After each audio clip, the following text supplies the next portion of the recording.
on Brock Lesnar. Yes! The chaos that ensued at UFC 226, we couldn't go without the show, without talking about this and kind of rewrite what your perspective is on Brock Lesnar.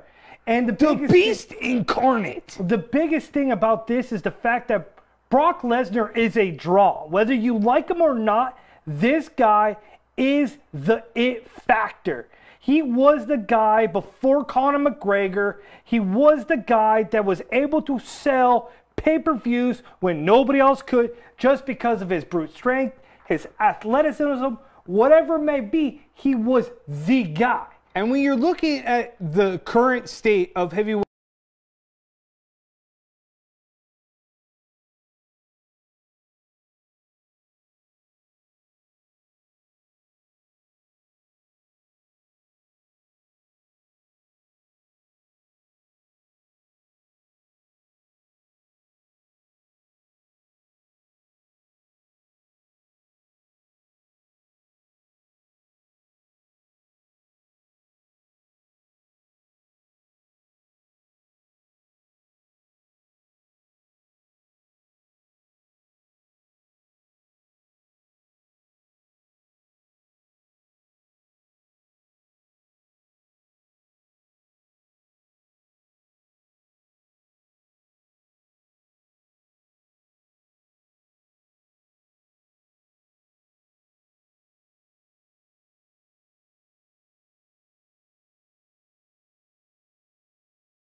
when you are looking at your UFC champions, look at that. Robert Whittaker has headlined only two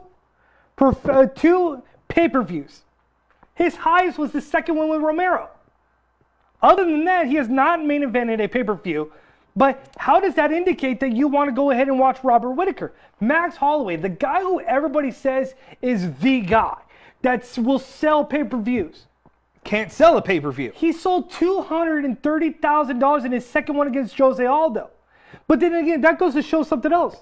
Jose Aldo can't sell without Conor McGregor. Jose Aldo has been carried in majority of his pay-per-views. You look at then and say, well, Demetrius Johnson, pound for pound, the baddest dude on the planet. He can't sell a pay-per-view. His biggest pay-per-view draw was 205 with Carousel. And we're talking about Brock Lesnar. We're talking about him getting in, calling Nagano a piece of shit, calling Miocic a piece of shit. Got that video. Yeah. Can we run that video real quick? Yes, let's run that video. Our producer has that video. Push me now. Yeah, you're strong. So something with Brock Lesnar. Brock.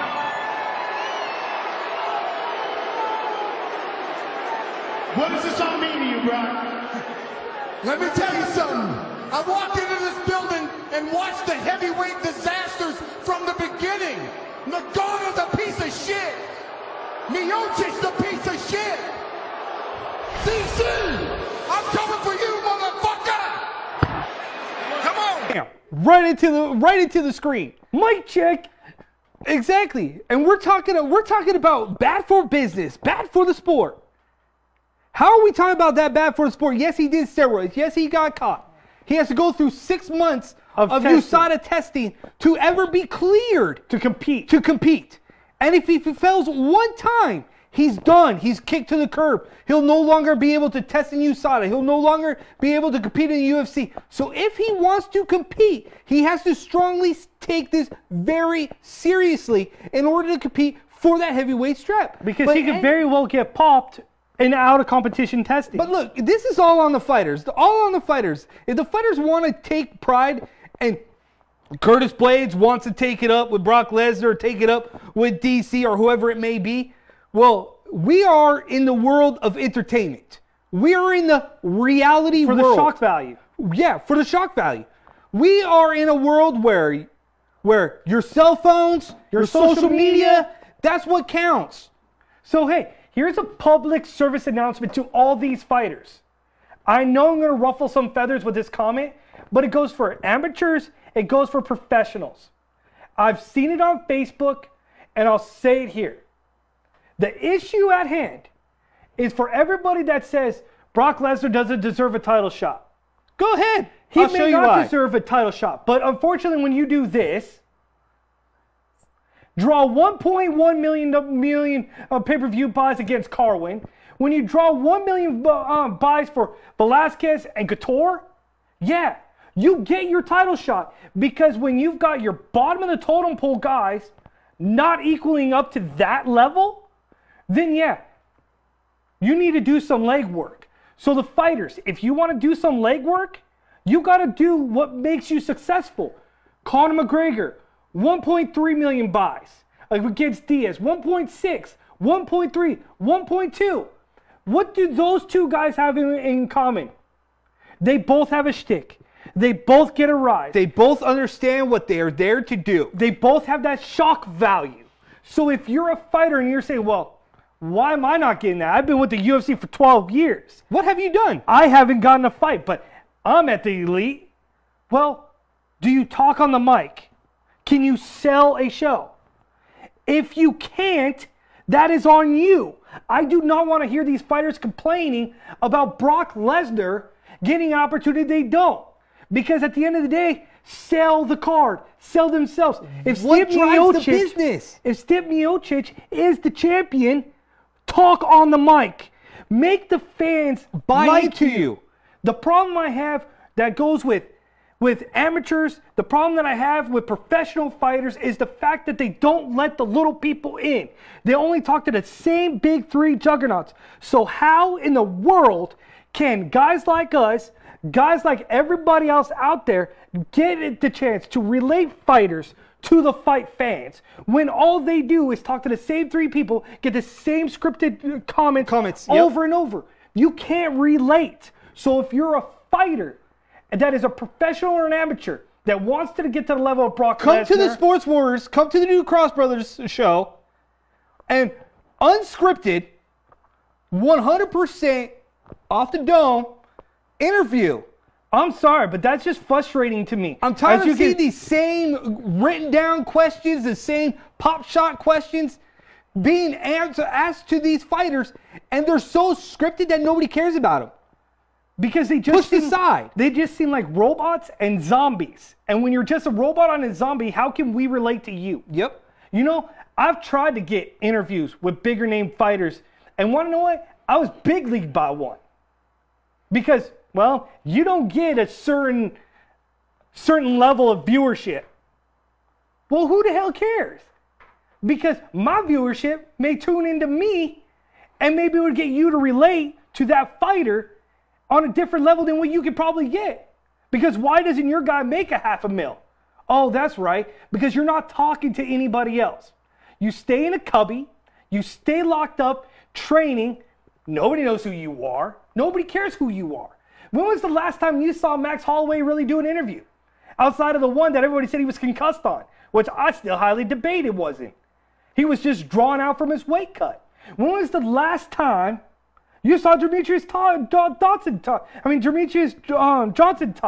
The last time I heard that this guy apparently has his own Twitch account in which he plays video games all night on. This is very true. He doesn't talk. He doesn't talk. He would probably rather play video games. So you've got all this going on, and you're wondering about, how did we get here? How do we get to Brock Lesnar and DC? All about money. Brock Lesnar will get you that money. Has minions from the WWE. Brock Lesnar has a following because he runs his mouth. CM Punk, granted, one of the worst fighters in the world. He brought his followers from Chicago, from the WWE, from the indie scenes. He brought them. Made money. Regardless of whether you guys like it or you don't, he hasn't won a fight in 8 years. I get it. One was taken away due to steroids. I get it. You gotta understand that we are in a world of entertainment and social media and reality. You know, I hear it all the time that people don't love what UFC does, and they don't love what Bellator does. Take away the 3 letters, and then they did that. MMA is better overseas. It is. It is on so many different levels. It's just like when you watch WWE, Impact Wrestling, and New Japan. Japan's on a whole nother level. You can't compare that to what WWE and what Impact Wrestling true. does. Impact Wrestling, Lucha Underground, and WWE are one thing. They're entertainment, and they're in it for the shock value. And that's the culture in the United States and what we are. We're so inbred and so consumed with fake news and false headlines and pushing buttons that's what we live in. But Brock Lesnar draws wherever he goes. Says a 3.2 million viewers on average for a WWE Raw programming. 2.7 on average without him. 14 title defenses with the Universal title in 445 days. But when you draw, It don't matter. it doesn't matter. Nope. So if you're the fighters out there and you want to get paid, let people in on your personality. Let them in on who you are and what makes you tick. If you want the opportunity All I'm saying to is let that yourself be known about who you are and what you want to be as an MMA fighter, we're your show. Cross that line. Give us the chance for you to relate to a fan that may not care. Because at the end of the day, here's something that's interesting. Go out there. Talk to an average fan. Ask them who they know in MMA world. They can probably tell you about maybe on a handful, 5 people. and I can guarantee you it won't be you. I've talked to about at least half a dozen people about mixed martial arts that are just a casual fan. They can't tell me outside of maybe 5 people. So if you're not the top 5 people, get outside of your bubble, let other people in, let other media networks in, and give you the platform to get you out there. Let's cross that line. Let's change the script. Let's dive bomb this MMA world on its head. So go ahead, hit up our boys, hit up us. We will have you on our show. We will let the world in, because if you want to make that money, don't be afraid to put yourself out there. Too many fighters, too many people are afraid to talk to the media or put themselves out there when it's something you need to do either on social media or in the media in general. Because that's the generation we live in. Or you're going to get Brock Lesnar, you're going to get CM Punk, You're going to get other minions that you're going to sell a get card that you don't. You're going to get the Hoist Gracies. You're going to get the Frank Shamrock. Tito Ortiz versus Chuck Liddell. You're going to get all these fights and over and and they're over going to again make more money than you do because you don't speak up.